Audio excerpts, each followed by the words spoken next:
नमस्कार साथियों, स्वागत है आपका आपके परिवार विदा ब्रांड में।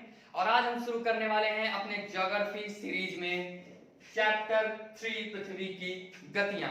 जैसा कि हमने अपना पहला चैप्टर फर्स्ट और चैप्टर 2 कंप्लीट कर लिया है, तो अब हम अपने चैप्टर तीसरे की ओर बढ़ते हैं। तो चलिए जानते हैं। यहाँ पर चैप्टर 3 का नाम लिखा हुआ है पृथ्वी की गतियां। अब हम जानेंगे कि पृथ्वी की गतियां किस प्रकार की होती हैं। इसके बारे में हमने थोड़ा सा अध्ययन अपनी पिछली कक्षाओं में भी कर रखा है कि पृथ्वी की जो गतियां हैं किस प्रकार से घूर्णिक गति है हमारे पृथ्वी की, परिक्रमण गति कैसी है, परिभ्रमण गति कैसी है, इसका अध्ययन हम लोग कर चुके हैं। तो आइए जानते हैं। पृथ्वी की गति दो प्रकार की होती है, एक घूर्णन और एक परिक्रमण। घूर्णन को ही परिभ्रमण और परिक्रमण को परिक्रमा कहते हैं। अब घूर्णन के बारे में हमने अध्ययन कर रखा है कि जब पृथ्वी अपने ही अक्ष पर, यानी कि अगर यह पृथ्वी है और वो अपने ही अक्ष पर घूम रही है तो वो कैसी गति होती है, घूर्णिक गति होती है, अर्थात पृथ्वी घूर्णन कर रही है। और परिक्रमण या परिक्रमा अर्थात सूर्य हमारे सौरमंडल का मुखिया है, अर्थात पृथ्वी उसके चारों ओर चक्कर लगा रही है। यहाँ पर अगर मैं आपको छोटा सा उदाहरण दूं तो आप उसके माध्यम से बड़ी आसानी से समझ जाएंगे। जैसे प्रायः क्या होता है, कभी कभी जब घरों में हवन होता है, हवन पूरा हो जाता है तो पंडित जी कहते हैं भैया अपनी वेदी पे खड़े होके एक चक्कर लगा लीजिए।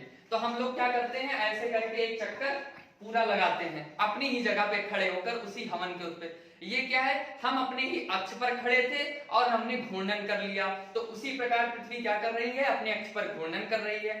और परिक्रमा क्या होता है, शादी में पंडित जी कहते हैं भैया सातों फेरा ले लो, और बीच में कौन होता है, अग्निकुंड होता है, और अग्निकुंड यानी आग, और वो लोग परिक्रमा कर रहे हैं। तो वहां से आप सेंस को जोड़ सकते हैं, परिक्रमण यानी परिक्रमा और घूर्णन यानी कि हम लोग भी अपने दैनिक जीवन में परिक्रमण परिभ्रमण करते हैं, उसी प्रकार से पृथ्वी की भी गतियां होती हैं। तो इसको जोड़कर हम इसको समझ सकते हैं।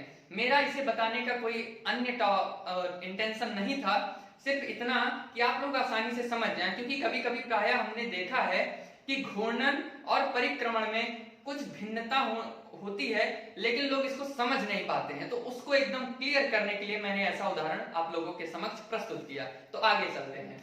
आगे, पृथ्वी का अक्ष उसके कक्षा तल पर बने लंब से 23.5 डिग्री झुका हुआ है। अब शब्दों में थोड़ा उलझेंगे तो चित्र के माध्यम से समझते हैं, चित्र पर चलते हैं, जैसा कि हम उधर पढ़ते हैं और इधर समझाते हैं। पृथ्वी का अक्ष, अक्ष यानी कि जो पृथ्वी का नॉर्थ साउथ पोल है, ये पृथ्वी का अक्ष है, ठीक है। पृथ्वी का अक्ष उसके कक्षा तल पर, कक्षा तल क्या है, यानी कि जो हमारी पूरी पृथ्वी है, यहाँ चित्र में जो पूरी पृथ्वी, ये पृथ्वी का कक्षा तल है। क्या है, कक्षा तल है, पर बने लंब से। और ये जो लंब बना हुआ है पृथ्वी के कक्षीय समतल पर बना लंब, 23.5 डिग्री हमारी पृथ्वी इस पर झुकी हुई है, अर्थात ये 23.5 डिग्री का कोण बनाता है। किससे, पृथ्वी के अक्ष से 23.5 डिग्री का कोण बना रहा है। अगर इसको हम दूसरे शब्दों में समझना चाहें तो हम इस प्रकार से कह सकते हैं कि पृथ्वी का अक्ष पृथ्वी के कक्षा तल से 66.5 डिग्री का कोण बनाता है, अर्थात ये जो पृथ्वी का अक्ष है पृथ्वी के कक्षीय तल से 66.5 डिग्री का कोण बनाता है। तो आप ये दोनों परिभाषाएं लिख सकते हैं और समझ सकते हैं। यहाँ पर दो चीजें और जानना जरूरी है कि ये चाहे पृथ्वी का अक्ष हो, चाहे समतल कक्ष हो, चाहे अक्षांश रेखा हो, चाहे कर्क रेखा हो, चाहे मकर रेखा हो, ये कहीं ना कहीं अपने आप में अक्षांश और देशांतर रेखाओं के विस्तार पर ही बताए गए हैं। लेकिन वास्तव में पृथ्वी पर ऐसी कोई वास्तविक रेखा नहीं है, यह सिर्फ मनुष्यों द्वारा कल्पना के आधार पर बनाई गई है, इसलिए इसे काल्पनिक रेखाएं भी कहते हैं। ये सब कल्पना के आधार पर हमारे समझने के लिए बनाई गई हैं, जिससे हम पृथ्वी का अध्ययन सरल और सुव्यवस्थित रूप में कर सकें। तो हम चलते हैं अपने अगले टॉपिक की ओर। पृथ्वी पर जो वृत्त दिन तथा रात को विभाजित करता है, ध्यान से देखिएगा कि पृथ्वी पर जो वृत्त दिन तथा रात को विभाजित करता है उसे प्रकाश वृत्त या प्रदीप्ति वृत्त कहते हैं। क्या कहते हैं, प्रदीप्ति वृत्त कहते हैं। इसे इंग्लिश में सर्कल ऑफ इल्यूमिनेशन कहते हैं, ठीक है, सर्कल ऑफ इल्यूमिनेशन कहते हैं। अब समझते हैं किस प्रकार से। जैसा कि हमने बताया कि पृथ्वी की गतियां घूर्णन करती हैं और परिक्रमण यानी कि परिक्रमा करती हैं। पृथ्वी का अपने अक्ष पर घूर्णन के कारण ही दिन और रात होते हैं, ऋतुओं में परिवर्तन होता है और सारी घटनाएं संभव होती हैं। तो उसी आधार पर जब पृथ्वी का घूर्णन होता है, तो मान लीजिए सूर्य का प्रकाश पड़ता है पृथ्वी पर, और पृथ्वी में जब सूर्य का प्रकाश पड़ रहा होता है तो पृथ्वी का एक ऐसा भाग होता है जिस पर अंधेरा होता है और एक ऐसा भाग होता है जिस पर सूर्य का प्रकाश कुछ इस प्रकार से, यानी कि ये भाग जब पृथ्वी का घूर्णन, यानी कि मान लीजिए ये पृथ्वी का अक्ष है, और एक चीज समझते हैं, पृथ्वी का जो घूर्णन है वो वेस्ट टू ईस्ट यानी कि पश्चिम से पूर्व की दिशा में होता है, और सरल भाषा में कहें तो एंटी क्लॉकवाइज होता है, अर्थात घड़ी में जो सुई की दिशा होती है उसके विपरीत उसकी गति घूर्णित होती है। तो वहां पर जब सूर्य का प्रकाश यहाँ पर पड़ेगा तो सूर्य का प्रकाश किसी आधे भाग पर पड़ेगा और आधे पर नहीं पड़ेगा, तो उनका जो ट्रांजिशन क्षेत्र होगा, ट्रांजिशन क्षेत्र यानी कि संक्रमण क्षेत्र, जहां पर दिन खत्म और रात प्रारंभ, वो जो संक्रमण क्षेत्र होता है वहां पर प्रदीप्त वृत्त का निर्माण होता है। अब यहाँ पर फिर एक चीज आई कि प्रदीप्त वृत्त क्यों कहा गया, यहाँ पर रेखा खींची है आपने, इसे प्रदीप्त वृत्त आप क्यों कह रहे हैं, क्योंकि हम जानते हैं कि पृथ्वी का आकार जियोड है, पृथव्याकार है यानी कि अंडाकार है, तो अगर पृथ्वी होगी और सूर्य का प्रकाश इधर से आ रहा है तो ये वृत्त पीछे से भी तो होगा, तो ये जो रेखा होगी ये प्रदीप्त वृत्त की होगी, तो इसे हम प्रदीप्त वृत्त कहेंगे, ना कि प्रदीप्ति रेखा कहेंगे, क्योंकि सूर्य का प्रकाश आएगा तो इतने भाग में पड़ेगा, इतने भाग में नहीं पड़ेगा, इसलिए इसे प्रदीप्ति वृत्त कहते हैं।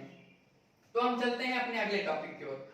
यहाँ पर लिखा है कि पृथ्वी दिवस क्या होता है। ठीक है, पृथ्वी दिवस, जैसा कि हमें ज्ञात है कि पृथ्वी द्वारा 24 घंटे में अपने अक्ष पर एक चक्कर पूरा किया जाता है, अर्थात पृथ्वी 24 घंटे में अपना एक घूर्णन यानी कि अपने अक्ष पर एक चक्कर पूरा करती है, इसे पृथ्वी दिवस कहते हैं।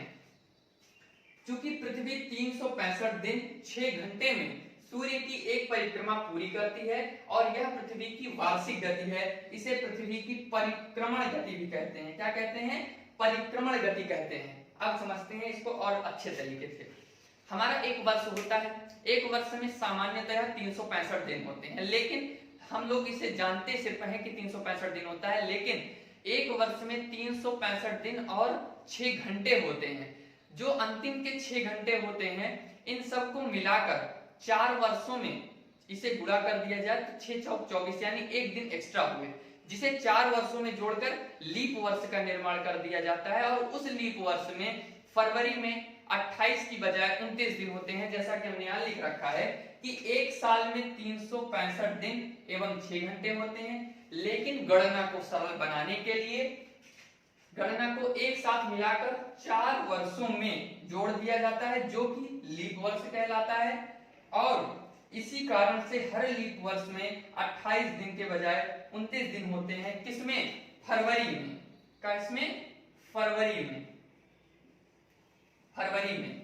इस पर एक शायरी भी है कि यूं ही फरवरी के दिन कम नहीं हुए, तो उसको आप उस अर्थ में ना लीजिएगा, इस अर्थ में लीजिएगा कि पृथ्वी के जो दिन हैं वो इस प्रकार से घटे बढ़े हैं क्योंकि जो पृथ्वी की घूर्णित गति थी उस पर उसका प्रभाव है, ना कि किसी अन्य प्रकार के शायरी या फिर इत्यादि का प्रभाव। तो अब हम चलते हैं अपने अगले टॉपिक की ओर। तो अब हम जानते हैं सॉल्स्टिस और इक्विनॉक्स यानी कि विषुव एवं अयनांत की स्थिति। अगर मैं सामान्य भाषा में कहूं तो अब हम उन 3 स्थितियों को जानने वाले हैं जब कर्क रेखा पर सूर्य का प्रकाश सीधा पड़ता है, मकर रेखा पर सूर्य का प्रकाश सीधा पड़ता है और भूमध्य रेखा पर सूर्य का प्रकाश सीधा पड़ता है। यह तीनों स्थितियां अपने आप में बहुत ही महत्वपूर्ण है तथा इनको जानना भी बहुत ही महत्वपूर्ण है, इसलिए इस टॉपिक को सुनते समय आप एकाग्रचित अवश्य हों। तो अब हम चलते हैं अपने टॉपिक की ओर, विषुव एवं अयनांत। 21 जून को सूर्य कर्क रेखा पर एवं 22 दिसंबर को सूर्य मकर रेखा पर सीधा चमकता है। 21 मार्च और 23 सितंबर को सूर्य भूमध्य रेखा पर सीधा चमकता है, जब दिन और रात 12-12 घंटे के होते हैं, अर्थात उत्तरी गोलार्ध का सबसे बड़ा दिन 21 जून, दक्षिणी गोलार्ध का सबसे बड़ा दिन 22 दिसंबर और उत्तरी गोलार्ध का सबसे छोटा दिन 22 दिसंबर और दक्षिणी गोलार्ध का सबसे छोटा दिन 21 जून। यहाँ पर जो मैंने बोला उसको ध्यान से आप लोग सुनिएगा। अब इस चीज को हम चित्र के माध्यम से समझते हैं कि कैसे यह प्रक्रिया होती है। ठीक है, तो आइए चलते हैं। जैसा कि हमने कहा कि 21 जून को सूर्य कर्क रेखा पर चमकता है। हमें ज्ञात है कि जो हमारे पृथ्वी का परिक्रमण है, अर्थात हमारे पृथ्वी का जो घूर्णन है वो वेस्ट टू ईस्ट यानी कि पश्चिम से पूर्व की दिशा में हो रहा है। एक बात और मैं यहाँ जोड़ूंगा, क्योंकि पृथ्वी का घूर्णन पश्चिम से पूर्व दिशा में हो रहा है, इसलिए जब हम पृथ्वी से आसमान में देखते हैं तो हमें ऐसा प्रतीत होता है कि सूर्य पूर्व से निकल रहा है और ग्रहों, चंद्रमा इत्यादि की जो दशा है वह पूर्व से पश्चिम है। जबकि ऐसा इसलिए होता है क्योंकि हमारी पृथ्वी का जो घूर्णन है वो पश्चिम से पूर्व की ओर होता है। तो अब हम चलते हैं। जब पृथ्वी का परिक्रमण यानी कि घूर्णन जो है वो पश्चिम से पूर्व की ओर होता है, तो यहाँ पर ये स्थिति आती है कर्क रेखा यानी कि 21 जून की।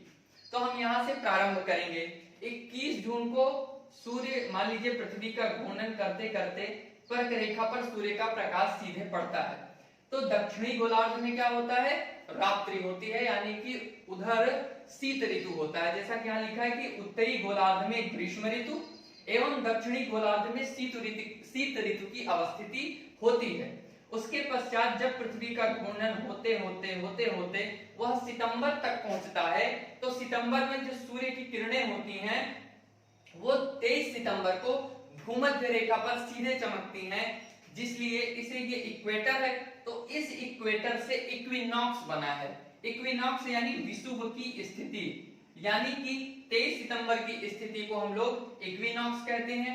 और यहाँ पर जो कर्क रेखा पर सूर्य का प्रकाश पड़ रहा है, यहाँ पर इसे सॉल्स्टिस यानी कि इसे उत्तर अयनांत भी कहते हैं और इसे ग्रीष्म संक्रांति भी कहते हैं, समर सॉल्स्टिस भी कहते हैं। क्या कहते हैं? Summer solstice, summer solstice.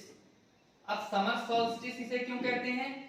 क्योंकि उत्तरी गोलार्ध में कर्क रेखा की अवस्थिति है और सूर्य का प्रकाश कर्क रेखा पर पड़ने के कारण वहां पर ग्रीष्म ऋतु है, इसलिए इसे समर सॉल्स्टिस कहते हैं। और यहाँ पर आगे बढ़ने के बाद 23 सितंबर को भूमध्य रेखा पर प्रकाश पड़ता है, तो उस समय की ऋतु कैसी होती है? ना बहुत गर्मी होती है ना बहुत ठंडी की स्थिति होती है, यानी कि हम कह सकते हैं कि वो एक ट्रांजिशन फेज होता है, एक संक्रमण क्षेत्र होता है। अगर हम सरल भाषा में कहें तो बस हाल यूं होता है कि दिन में हम लोग पंखा चलाते हैं और रात में चद्दर ओढ़ के पैर को खुला छोड़ देते हैं, वो वाली स्थिति होती है, यानी कि जो संक्रमण पीरियड होता है, यानी कि ट्रांजिशन फेज होता है। 23 सितंबर यानी कि वो वसंत का समय होता है। वसंत यानी कि वसंत ऋतु जो हम लोग समझते हैं, इसका भी आप लोग समझ लीजिए। वसंत ऋतु का सिर्फ अर्थ वो नहीं होता जो हम लोग धार्मिक रूप से मानते हैं। वसंत ऋतु अर्थात अपने आप में एक संक्रमण का ऋतु है, जब एक इसकी दो स्थितियां होती हैं। जब ठंडी से होकर हम गर्मी की ओर जा रहे होते हैं, यानी कि 21 मार्च यानी उधर मार्च के टाइम पे जो हम वसंत ऋतु मनाते हैं, और एक शीत ऋतु की वसंत ऋतु होती है जब हम ग्रीष्म काल से शीत ऋतु की ओर बढ़ते हैं। तो ये दोनों जो वसंत ऋतु का स्टेज है, ये अपने आप में एक ट्रांजिशन पीरियड यानी कि एक संक्रमण का समय है, जहां पर हम ग्रीष्म से शरद की ओर तथा शरद से ग्रीष्म की ओर चलते हैं। ट्रांजिशन पीरियड प्रतिदिन भी होता है। कैसे? संध्या के समय। संध्या का समय दो होता है, एक शाम का समय जिसे हम गोधूली वेला भी कहते हैं, और एक सुबह की समय। सुबह जब वो जो जिसे हम लोग भोर का समय कहते हैं, भोर का समय अर्थात जब रात्रि से दिन की ओर हम लोग चल रहे होते हैं, और शाम का समय जब हम दिन से रात्रि की ओर अग्रसर हो रहे होते हैं, तो उस बीच का जो ट्रांजिशन पीरियड होता है वह होता है। उसी प्रकार से ये दोनों स्थितियों में जो वसंत ऋतु है, यह भी अपने आप में एक संक्रमण क्षेत्र का समय होता है। 23 सितंबर के बाद पृथ्वी की घूर्णन गति होते होते होते होते हम लोग कहां पर पहुंच जाते हैं?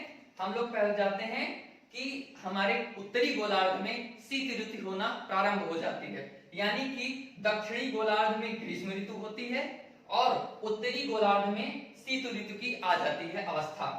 चूंकि दक्षिणी गोलार्ध में ग्रीष्म ऋतु होता है, तो उस समय जो सूर्य का जो लंबवत प्रकाश है वो मकर रेखा पर चमकता है। कहां पर? मकर रेखा पर, यानी कि ट्रॉपिक ऑफ कैप्रिकॉर्न, इस पर चमकता है। और यहाँ पर किसका था? कर्क रेखा, यानी कि ट्रॉपिक ऑफ कैंसर, यहाँ पर ये चमकता है। अब यहाँ से इसकी घूर्णिक गति प्रारंभ हुई, इसे दक्षिण अयनांत कहते हैं, यानी कि इसे हम लोग विंटर से यहाँ पर पड़ रहा है, तो यहाँ पर हम इसको विंटर सॉल्स्टिस कहते हैं। क्या कहते हैं? Winter solstice. उसका रीजन क्या है? क्योंकि उत्तरी गोलार्ध में ठंडी पड़ रही होती है, इसलिए विंटर सॉल्स्टिस, और इधर समर सॉल्स्टिस। एक चीज और ये हम लोग समझेंगे कि जहां पर उत्तरी ध्रुव आता है वहीं का हम क्यों ले रहे हैं, यानी कि अगर इधर उत्तरी गोलार्ध में दिन है तो दूसरी तरफ इधर दक्षिणी गोलार्ध में ठंडी भी तो है, तो इसको विंटर सॉल्स्टिस, और यहाँ पर उत्तरी गोलार्ध में ठंडी है और यहाँ पर दक्षिणी गोलार्ध में गर्मी पड़ रही है, तो इसको समर सॉल्स्टिस क्यों नहीं कहा गया? इसका एक रीजन है, क्योंकि हमारी पृथ्वी पर जो महाद्वीपीय विस्तार है वो सर्वाधिक उत्तरी गोलार्ध में है, यानी कि 0 डिग्री रेखा के अर्थात भूमध्य रेखा, यानी कि इक्वेटर रेखा, यानी कि नॉर्दर्न हेमिस्फीयर में, यानी कि उत्तरी गोलार्ध में महाद्वीपों का विस्तार अधिक पाया जाता है, वहां पर भूभाग का विस्तार अधिक है। इसलिए किसी भी चीज का जो उदाहरण या फिर नामकरण किया गया है वो प्रमुखता से उसी के आधार पर किया गया है, क्योंकि दक्षिणी गोलार्ध में जलीय विस्तार अधिक है, जहां पर उनका समतल भाग है, यानी कि जल का स्तर एक तरह से है तो वो कहीं ना कहीं अपने आप में वो समतल स्वरूप है, इसलिए उत्तरी गोलार्ध को आदर्श दशा मानकर कोई भी उदाहरण और कोई भी परिकल्पना दी जाती है। ठीक है, मकर रेखा पर पड़ा। फिर उसके बाद दिसंबर से पृथ्वी की घूर्णिक गति होते होते होते होते हम लोग कहां पर पहुंच गए? यहाँ मार्च के स्टेज में पहुंच गए, यानी हम लोग चले कहां से थे? जून, यानी कि कर्क रेखा पर चमक रहा है सूर्य का प्रकाश। उसके बाद हम लोग पहुंचे सितंबर, जब भूमध्य रेखा पर पड़ रहा है। उसके बाद हम लोग पहुंचे दिसंबर में, जहां पर मकर रेखा पर सूर्य का प्रकाश पड़ रहा है, और फिर हम एक ट्रांजिशन पीरियड में आ चुके हैं, संक्रमण क्षेत्र में आ चुके हैं, जहां पर सूर्य का प्रकाश फिर से कहां पर पड़ रहा है? इक्वेटर पर पड़ रहा है, और यह स्थिति भी इक्विनॉक्स की स्टेज कहलाती है। तो ये 23 सितंबर और 21 मार्च के स्टेज को इक्विनॉक्स की स्टेज कहते हैं। इन दोनों में छोटा सा अंतर है, अंतर सिर्फ इतना है कि जो 23 सितंबर के विषुव की स्थिति है इसमें हम ग्रीष्म काल से ठंडी यानी कि शरद ऋतु की ओर बढ़ रहे होते हैं, और जो ये मार्च होता है 21 मार्च के स्टेज या फिर ये मार्च का विषुव की जो अवस्थिति होती है, यहाँ पर हम लोग ठंडी से गर्मी की ओर यानी कि शरद ऋतु से ग्रीष्म ऋतु की ओर बढ़ रहे होते हैं। तो ये होता है 21 मार्च, यानी कि यहाँ पर भी ये वसंत का समय होता है। चूंकि हम उत्तरी गोलार्ध में रहते हैं तो वसंत ऋतु हमारे लिए मार्च में ज्यादा मायने रखती है। फरवरी मार्च के ट्रांजिशन क्षेत्र में ही वसंत ऋतु को हम लोग मनाते भी हैं। ठीक है, तो ये इसका कारण था। ये प्रक्रिया लगातार ऐसे चलती रहती है। फिर मार्च से ये स्थिति आएगी जून तक, फिर ये जून से हम लोग पहुंचेंगे सितंबर तक, फिर सितंबर से हम लोग पहुंचेंगे कहां पर? दिसंबर तक, और दिसंबर से हम लोग पहुंचेंगे इस क्षेत्र में यानी कि मार्च के स्टेज में। तो ये जो चित्र था ये अपने आप में पूरी चीजों को दर्शा रहा है, जहां पर सूर्य किस प्रकार अवस्थित है, दीर्घवृत्ताकार कक्षा में पृथ्वी का घूर्णन हो रहा है, किस दिशा में हो रहा है? वेस्ट टू ईस्ट दिशा में हो रहा है, यानी कि पश्चिम से पूर्व की दिशा में हो रही है। कर्क रेखा पर सूर्य का प्रकाश 21 जून को, और मकर रेखा पर 22 दिसंबर को, और भूमध्य रेखाओं पर इक्विनॉक्स की स्टेज 21 मार्च और 23 सितंबर की होती है। अपने आप में आप एक सामान्य तरीके से समझ सकते हैं कि साल की जब आप महीनों की गिनती करेंगे तो उसमें आप पहले मार्च पर आएंगे, तो मार्च पर आप ये मान लेंगे कि 21 मार्च है यानी कि विषुव की स्थिति है। फिर आप मार्च, अप्रैल, मई और जून में पहुंचेंगे, फिर आप ये मान लेंगे कि 21 जून को कर्क रेखा पर प्रकाश पड़ रहा है, फिर आप जून, जुलाई, अगस्त, सितंबर में पहुंचेंगे, फिर आप वहां पर जानेंगे कि 23 सितंबर को फिर से इक्विनॉक्स की स्टेज है, और फिर अक्टूबर, नवंबर और 22 दिसंबर की स्टेज में हम फिर ये जानेंगे कि मकर रेखा पर सूर्य का प्रकाश पड़ रहा है। तो इस प्रकार इन चीजों को, इनको इक्विनॉक्स क्या होता है, सॉल्स्टिस क्या होता है, यानी कि विषुव अयनांत क्या होता है, किस प्रकार से सूर्य का प्रकाश पड़ता है, हम इसको जान चुके हैं। अब हम कुछ इंपॉर्टेंट फैक्ट को जानेंगे, तो चलिए जानते हैं। तो आइए अब जानते हैं कि वो इंटरेस्टिंग फैक्ट्स क्या हैं। यह जानना आश्चर्यजनक है कि पृथ्वी तथा सूर्य के बीच दूरी अर्थात औसत दूरी परिवर्तित होती रहती है। इसका मतलब क्या है? इसका मतलब ये है कि जब पृथ्वी सूर्य की परिक्रमा कर रही होती है तो उस दौरान पृथ्वी का सूर्य से दूरी घटती बढ़ती रहती है, अर्थात परिक्रमा के दौरान एक ऐसी स्थिति आती है जब पृथ्वी सूर्य के सबसे अधिक निकट तथा सूर्य से सबसे अधिक दूरी पर स्थित होती है। यह जानना आश्चर्यजनक और इंटरेस्टिंग भी है, तो आइए जानते हैं कि वो कौन सी स्थितियां हैं। जैसे जो 3 जनवरी की स्थिति होती है, इस समय पृथ्वी सूर्य के सबसे निकट होती है, सबसे नजदीक होती है और इस स्थिति को उपसौर यानी कि पेरिहिलियन की स्टेज कहते हैं। और 4 जुलाई को पृथ्वी सर्वाधिक दूरी पर अवस्थित होती है जिसे अपसौर यानी कि एपहेलियन की अवस्था कहते हैं। जैसा कि हम लोगों ने अभी पिछली कक्षा में अध्ययन किया, अब हम इसका कारण जान लेते हैं, ऐसा क्यों हुआ। इसका उत्तर पिछली क्लास से जुड़ा हुआ है। वो ऐसे कि जैसे हमने बात कर रखा है कि किस प्रकार से घूर्णन होता है, तो यहाँ पर क्या है, दक्षिणी गोलार्ध, यानी कि जब जनवरी होगी, जब ठंडी पड़ रही होगी तो सूर्य तब किधर ज्यादा पड़ रहा होगा, दक्षिणी गोलार्ध में। और जब जुलाई होगी तो सूर्य तब किसमें अधिक पड़ रहा होगा, ग्रीष्म ऋतु में, यानी कि उत्तरी गोलार्ध में सर्वाधिक पड़ रहा होगा। तो चूंकि उत्तरी गोलार्ध पर महाद्वीपों का विस्तार सबसे ज्यादा है, या हम लोग भी जानते हैं, और दक्षिणी गोलार्ध पर किसका, महासागरों का विस्तार सबसे ज्यादा है, महासागरों का विस्तार सर्वाधिक है। तो ऐसा क्यों होता है? ऐसा सूर्य के गुरुत्वाकर्षण प्रभाव में कमी और ढिलाई की वजह से होता है। कभी कभी क्या होता है कि सूर्य अपने गुरुत्वाकर्षण प्रभाव को ज्यादा लगाता है, कभी कभी उसको कम लगाता है। तो ऐसा क्यों होता है? ऐसा इसलिए होता है कि जब उत्तरी गोलार्ध जब पृथ्वी का जो उत्तरी गोलार्ध है वह सूर्य के सम्मुख होता है तो वह महाद्वीप है, और महाद्वीप किससे मिलकर बना हुआ है, ग्रेनाइट और नीस चट्टानों से एवं नीस चट्टानों से मिलकर महाद्वीपीय क्षेत्र का निर्माण हुआ है। जैसे मैं छोटा सा उदाहरण यहाँ पर दूं कि घरों में ग्रेनाइट पत्थरों को क्यों लगवाया जाता है, क्यों? क्योंकि ग्रेनाइट पत्थरों का जो कार्बन होते हैं वो काफी मजबूत लेकिन वो बहुत ही हल्के होते हैं। तो हम लोग क्या कहते हैं कि हम लोग अपने घरों में ग्रेनाइट का पत्थर लगवाएंगे, क्योंकि उसमें समय के अनुसार चमक आती जाती है, वो ठोस भी होते हैं लेकिन उनका जो घनत्व होता है वह कम होता है महासागरीय चट्टानों की अपेक्षा। अब हम जानते हैं महासागरों को। महासागरों की जो चट्टानें हैं ये बेसाल्ट चट्टानों से निर्मित होती हैं। किससे? बेसाल्ट चट्टानों से निर्मित होती हैं। यहां पर इतना जानना आवश्यक सिर्फ इतना है कि जो महासागरों का घनत्व है, अर्थात जो महासागरों का घनत्व होता है वह महाद्वीपों की अपेक्षा अधिक होता है, अर्थात महासागर महाद्वीप की अपेक्षा भारी होते हैं क्योंकि वो बेसाल्ट चट्टानों से बने हुए होते हैं और महाद्वीप ग्रेनाइट एवं नीस चट्टानों से मिलकर बने हुए होते हैं। यहाँ पर सिर्फ इतना जानना आवश्यक है।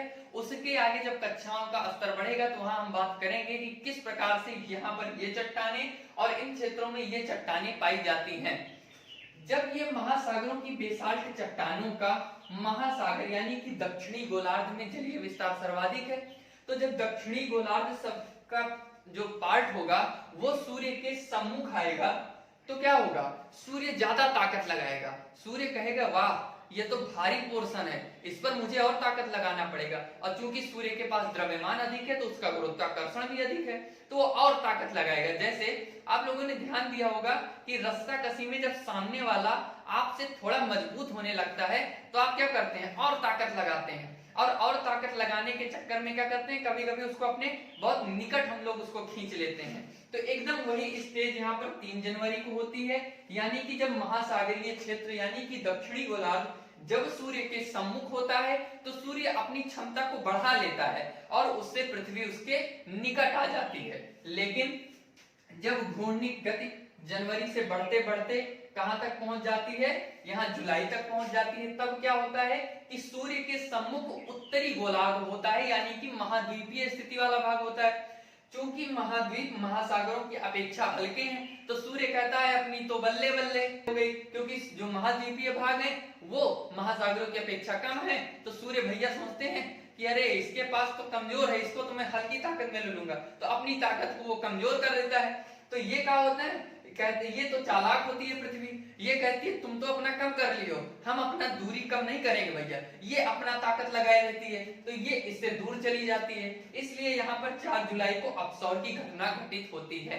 तो ये इसका प्रमुख कारण था। ये अपने आप में एक बहुत महत्वपूर्ण, बहुत ही आवश्यक जानकारी है जिसे हमें अवश्य जानना चाहिए। एक और चीज आती है कि पृथ्वी के दोनों ध्रुवों पर 6 महीने के दिन व 6 महीने की रात होती है। ऐसा क्यों? अभी हमने थोड़ी देर पहले ही बात किया, क्योंकि हमारी पृथ्वी है, ये हमारी पृथ्वी है, और मान लीजिए कि यहाँ पर ये सूर्य है। क्या है? सूर्य है, और सूर्य का प्रकाश इस पर पड़ रहा है। तो चूंकि भूमध्य रेखा पर सूर्य का प्रकाश लंबवत पड़ेगा, सूर्य का प्रकाश क्या होगा, यहाँ पर लंबवत पड़ेगा, लेकिन ध्रुवों पर तिरछा प्रकाश पड़ेगा। और इनकी घूर्णी गति कैसी है? वेस्ट टू ईस्ट है, यानी कि पश्चिम से पूर्व की ओर इनकी दिशा है। तो जब ये घूर्णन करेंगे तो ये जो ध्रुवीय क्षेत्र होगा, ये 23.5 डिग्री पृथ्वी अपने अक्ष पर झुके होने के कारण पृथ्वी का कुछ भाग पहले से ही सूर्य को प्राप्त कर रहा है, और जब वो घूम जाएगा, यानी कि ये ऐसा कुछ है, और यहाँ पर मान लीजिए ऐसे यहाँ पर प्रकाश सूर्य का पड़ रहा है, तो इस क्षेत्र में सूर्य का प्रकाश पहले से पड़ रहा था, ये पृथ्वी घूम गई इतना, तो इस क्षेत्र को मिलाकर अब इतने और में पड़ने लगा।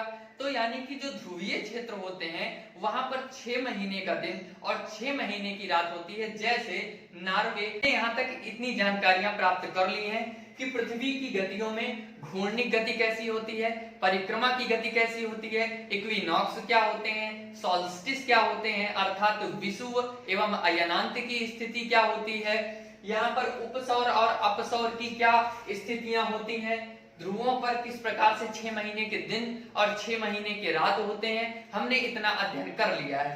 अगर आपको हमारी वीडियो अच्छी लगे तो इसे लाइक करें, शेयर करें और सब्सक्राइब करें। और इस चैप्टर से रिलेटेड जो नोट्स है वो आपको हमारे टेलीग्राम चैनल से मिलेगा, जिसका लिंक हमारे डिस्क्रिप्शन बॉक्स में दिया हुआ है, वहां से जाकर आप उसे प्राप्त कर सकते हैं। Thank you very much.